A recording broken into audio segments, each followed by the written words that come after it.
Hello दोस्तों, स्वागत है आप सभी का। आज हम लोग सीआरपीएफ का प्रीवियस का क्वेश्चन पेपर पूरा सॉल्व करने वाले हैं। तो दोस्तों, जिन दोस्तों ने अभी तक हमारा चैनल सब्सक्राइब नहीं करा, सब्सक्राइब कर लें क्योंकि आपका सीआरपीएफ यहीं से निकलने वाला है। क्योंकि हम यहाँ से प्रीवियस ईयर के क्वेश्चन पेपर जो भी इंपॉर्टेंट क्वेश्चन होंगे और बाकी पूरा सिलेबस कवर करने वाले हैं। तो एक पूरी पूरी प्लेलिस्ट आपको मिलेगी हर सब्जेक्ट की। तो हमारे चैनल को जरूर सब्सक्राइब करें, इतना कर दीजिए। उसके बाद चलिए हम लोग आगे बढ़ते हैं। हमारा पहला क्वेश्चन है, इंग्लिश हिंदी दोनों बता दूंगा जिससे आप अगर इंग्लिश में भी दें तो कंफ्यूज ना हो। कभी कभी होता है हम लोगों को हिंदी समझ में नहीं आती क्वेश्चन की, तो हम लोग इंग्लिश पढ़ लेते हैं और जल्दी सॉल्व कर लेते हैं उस आंसर को। तो चलिए स्टार्ट करते हैं। हमारा पहला क्वेश्चन है, निम्न में से कौन सी हरित गैस नहीं है? हरित गैस माने क्या? अगर नहीं समझ पा रहे हैं तो समझ लीजिए ग्रीन हाउस गैस की बात हो रही है। इंग्लिश में इसलिए मैं समझा रहा हूँ। तो ग्रीन हाउस गैस कौन सी नहीं है? आप जल्दी जल्दी आंसर कमेंट सेक्शन में दे दीजिए। पहला है मीथेन, सेकंड है कार्बन डाइऑक्साइड, तीसरा है नाइट्रस ऑक्साइड और चौथा है हाइड्रोजन। तो ग्रीन हाउस गैस कौन सी नहीं है? तो बाकी सारी ग्रीन हाउस गैस हैं। कार्बन डाइऑक्साइड सबको ही पता है, मीथेन है, नाइट्रस ऑक्साइड है, और कौन सी नहीं है? हाइड्रोजन नहीं है। तो हमारा आंसर डी नंबर सही हो जाएगा, हाइड्रोजन ग्रीन हाउस गैस नहीं है। अब ये भी क्वेश्चन आ सकता है कौन सी ग्रीन हाउस है गैस है, तो आप पढ़ लीजिए कार्बन डाइऑक्साइड, मीथेन और nitrous oxide green house gas है, ये अपने दिमाग में उतार लीजिए। आगे देखते हैं दूसरा क्वेश्चन हमारा। दूसरा क्वेश्चन कह रहा है कि जल शुद्धिकरण के किस तरीके से, तो उसमें जीव ही नहीं मरते हैं। हम लोग जल जो पीते हैं तो उसे उसका शुद्धिकरण करते हैं, और कौन सा तरीका शुद्धिकरण का है जिसमें जीव छोटे छोटे जल में जीव होते हैं वो मरते नहीं हैं। तो क्वेश्चन एकदम देख लीजिए, which method of the water purification does not kill micro organism. जो माइक्रो ऑर्गेनिज्म मतलब छोटे जीव होते नहीं मरते, उबालने से नहीं मरते, या फिर निस्यंदन से नहीं मरते, या फिर क्लोरीनीकरण से नहीं मरते, या फिर यूवी विभाजन से नहीं मरते। यूवी विभाजन मानी यूवी रेडिएशन से, या फिल्ट्रेशन से नहीं मरते। अब देखिए, उबालेंगे, ये तो आपने बचपन से पढ़ा होगा, उबालने से तो मरते हैं। क्लोरीनीकरण से इससे भी मरते हैं।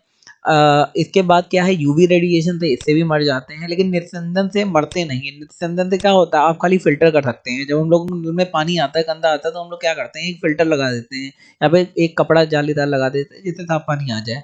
तो उससे क्या जीव मर जाते हैं? वो तो बहुत छोटे, वो नहीं मरते, वो तो पानी के साथ निकल आएंगे। लेकिन अगर उबाल देंगे या क्लोरीनीकरण कर देंगे तो फिर जीव मर जाएंगे। आगे देखते हैं क्वेश्चन, क्लोरोफ्लोरो कार्बन का प्रमुखता किसमें इस्तेमाल होता है?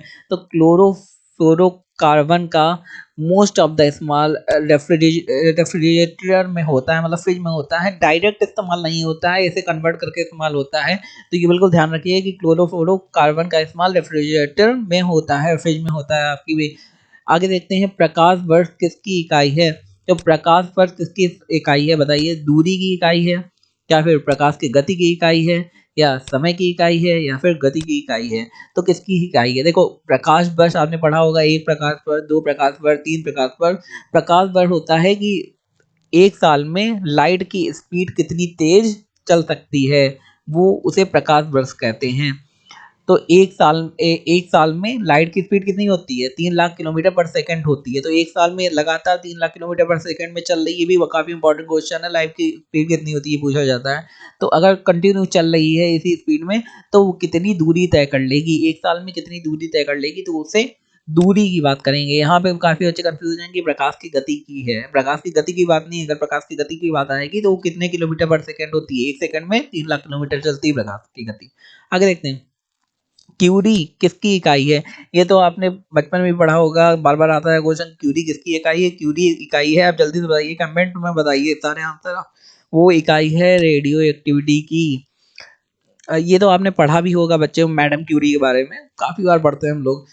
आगे क्वेश्चन, यदि किसी वस्तु का आवेग आवेग आवेग माने इंग्लिश में देख लीजिए मोमेंटम, आवेग बढ़ा दिया जाए तो उसकी क्षतिज ऊर्जा कितनी होगी? तो उसकी क्षतिज ऊर्जा पूछी गई है, उसकी केई मतलब क्षतिज ऊर्जा कितनी होगी। अगर आप आवेग को 50% बढ़ा देंगे तो उसकी क्षतिज ऊर्जा होगी 125%। इतना बढ़ जाती है, मतलब कितना बढ़ी है? 75 बढ़ जाती है।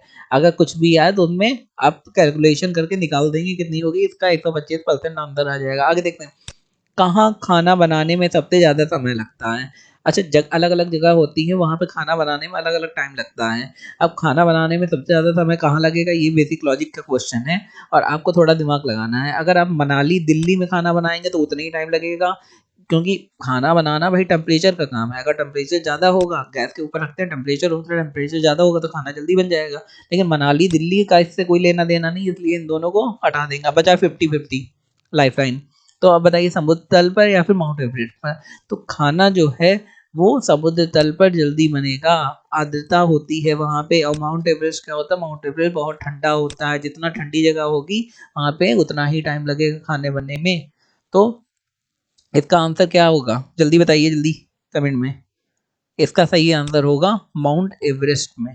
ठीक है, इसका आंसर माउंट एवरेस्ट होगा, क्योंकि समुद्र तल क्या होता है? समुद्र तल में आर्द्रता बहुत होती है। दिल्ली और मनाली में खाना बराबर टाइम में पकेगा, लेकिन जो माउंट एवरेस्ट में होता है वहां पे दाब ज्यादा होता है, तो खाना जल्दी पकता है। आगे देखते हैं, आवाज की प्रबलता किस पर निर्भर करती है? ये भी आपने देखा होगा, द लाउडनेस ऑफ साउंड, की आवाज कितनी तेज है, ये किस पर निर्भर करता है? ये तो आपने बचपन से ही ये क्वेश्चन बार बार आता है। बताइए किस पे निर्भर करता है? क्या तरंग दैर्ध्य पर निर्भर करता है, या फिर तापमान पे निर्भर करता है, या फिर आयाम में निर्भर करता है, या फिर बेग में निर्भर करता है? बेग को वेलोसिटी कहते हैं, आयाम को एम्पलीट्यूड कहते हैं, और स्वरमान को पिच कहते हैं, और तरंग दैर्ध्य को वेवलेंथ कहते हैं। तो आवाज की प्रबलता कि कितनी तेज है आवाज, ये किस पे निर्भर? जैसे आप वो चलाते हैं कि इसकी पिच तेज कर दो, धीमी कर दो, ये सब करते हैं, लेकिन उसमें देखो पिच भी आता है, एम्पलीट्यूड भी आता है, मतलब स्वरमान भी आता है, आयाम भी आता है जब आप रेडियो चलाते हैं या फिर मोबाइल में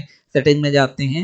लेकिन वेवलेंथ तो तरंगे होती हैं, वो हटा दो, वेग वेलोसिटी हटा दो, बचा क्या? स्वरमान और तरंगों। इसमें से कौन सही होगा? उसमें भी होगा एम्पलीट्यूड, मतलब आयाम, क्योंकि पिच का मतलब आवाज कितनी बहुत महीन आ रही है, तेज आ रही, उसमें चेंज होती है, लेकिन प्रबलता किससे चेंज होती है? आयाम से चेंज होती है।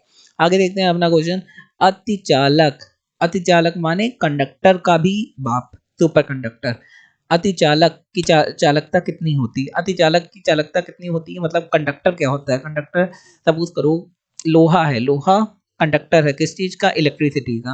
अगर आप लोहा में इलेक्ट्रिसिटी लगाएंगे तो बहुत तेज करंट लगता है, लेकिन आप जब रबड़ की चप्पल पहने होते हैं या फिर प्लास्टिक का यूज करते हैं तो करंट नहीं लगता है। जैसे सपोज करो बिजली का तार है, उसके ऊपर क्या प्लास्टिक लगा दी जाती है बिजली के तार के ऊपर, जिससे उसमें करंट ना लगे। तो प्लास्टिक क्या है? वो कंडक्टर नहीं है, वो चालक नहीं है। लेकिन अति चालक माने बहुत ज्यादा चालक जो होता है, वो कितना हो सकता है? तो बहुत ज्यादा चालक अनंत हो सकता है दोस्तों। इसका आंसर मुझे पता है कि आप लोग बहुत अधिक सोच रहे होंगे, लेकिन इसका अनंत हो सकता है। कोई भी चीज बहुत लिमिट पास मतलब अतिचालक हो सकती है, क्योंकि जितना भी आप करंट डालेंगे उतना ही वो बढ़ता जाएगा। आगे देखते हैं, क्वेश्चन है, एक एएमयू, एक एएमयू इज इक्वल टू, एक एएमयू किसके बराबर होता है? तो इतने आंसर दिए हैं, अगर आपने पढ़ा होगा इंटर में तो आप बता पाएंगे कि एक एएमयू किसके बराबर होता है। तो एक एएमयू होता है 1.66, 1.66 गुणे 10 की पावर -24, 10 टू पावर -24 ग्राम, इसके बराबर होता है। इस क्वेश्चन को ध्यान रखिए, क्योंकि ये क्वेश्चन काफी इंपॉर्टेंट होने वाला है आपके लिए एग्जाम के लिए। आगे देखते हैं, हाइड्रोजन के अणु में कितने न्यूट्रॉन होते हैं?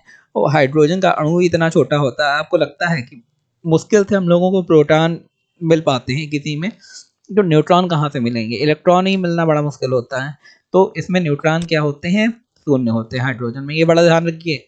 एक अणु का हाइड्रोजन होता है, उसमें न्यूट्रॉन शून्य होते हैं। आगे देखते हैं, निम्न में से किसकी सबसे अधिक आवृत्ति होती है? आवृत्ति पूछा गया है कि सबसे अधिक किस चीज की होती है। देखिए पहला दिया है कॉस्मिक रेस, कॉस्मिक किरणें, या फिर एक्स रेस, या फिर रेडियो तरंगे, या फिर सूक्ष्म तरंगे। जल्दी जल्दी आंसर आप कमेंट सेक्शन में दीजिए कि आवृत्ति सबसे तेज किसकी होती है? हाईएस्ट फ्रिक्वेंसी, फ्रिक्वेंसी आपको पता होगा जब आप लोग साउंड करते हैं या फिर किसी किरण की होती है कि कोई रे कितनी तेज चल रही है, कितनी आवृत्ति, कितनी फ्रिक्वेंसी से चल रही है। जैसे रेडियो हम लोग पहले यूज करते थे, उसमें भी फ्रिक्वेंसी का यूज होता था, आवृत्ति का यूज होता था। तो जो कॉस्मिक किरणें होती हैं, कॉस्मिक रेज होती हैं, उनकी आवृत्ति सबसे तेज होती है। ये नंबर आंसर सही हो जाएगा। आगे देखते हैं, किस यौगिक के सह संयोजन बंधन है, मतलब which compound, the compound which has covalent bond, जिसमें कोवैलेंट बॉन्ड होते हैं, सहसंयोजक बंधन होते हैं। क्या आपने इंटर की बायो में या हाई स्कूल की बायो में पढ़ा और केमिस्ट्री में पढ़ा होगा, तो आपको पता होगा कि किसके सहसंयोजक हैं। ये भी काफी इंपॉर्टेंट क्वेश्चन है। ऐसे सारे क्वेश्चन आप देख के जाएंगे, मैं करवा दूंगा आपको यहाँ पे, आप हमारे साथ बने रहिए। N2 इसका आंसर होगा। दोस्तों आगे बढ़ने से पहले मैं एक चीज़ कहना चाहता हूँ कि अगर जिन दोस्तों ने हमारा चैनल सब्सक्राइब नहीं करा, सब्सक्राइब कर लें और बेल आइकन को जरूर दबा दें। आगे देखो हाइड्रोजन का रंग कैसा होता है। देखिए क्वेश्चन ऐसा आ जाए तो बिल्कुल कंफ्यूज नहीं होइए, क्योंकि मोस्ट ऑफ द गैसें, जितनी गैसें होती हैं वो रंगहीन होती हैं। क्या आपको दिखती है ऑक्सीजन कहाँ है, कार्बन डाइऑक्साइड कहाँ है, नाइट्रोजन कहाँ है, ये क्या दिखाई पड़ती है, हीलियम कहाँ, आर्गन कहाँ है? नहीं दिखाई पड़ती ना, क्योंकि वो रंगहीन होती हैं। तो इसका ध्यान रखिए, ये खाली घुमाने के लिए क्वेश्चन दिया गया, बाकी बेसिक लॉजिक के ऊपर है। आगे देखते हैं, जीव विज्ञान के पिता के रूप में किसे माना जाता है। ये कच्चा 7-8 का क्वेश्चन है, आ भी चुका है। कौन है? जल्दी जल्दी कमेंट सेक्शन में। डार्विन है, पुरकेज है, लामार्क है या फिर अरस्तू है? तो डार्विन जीव विज्ञान के पिता है अरस्तू, इन्हें अरिस्टोटल भी कहते हैं इंग्लिश में। तो दोस्तों अगर आपको हमारा वीडियो अच्छा लगा, हमारे चैनल को लाइक शेयर सब्सक्राइब जरूर कर दें और बेल आइकन को दबा दें। धन्यवाद।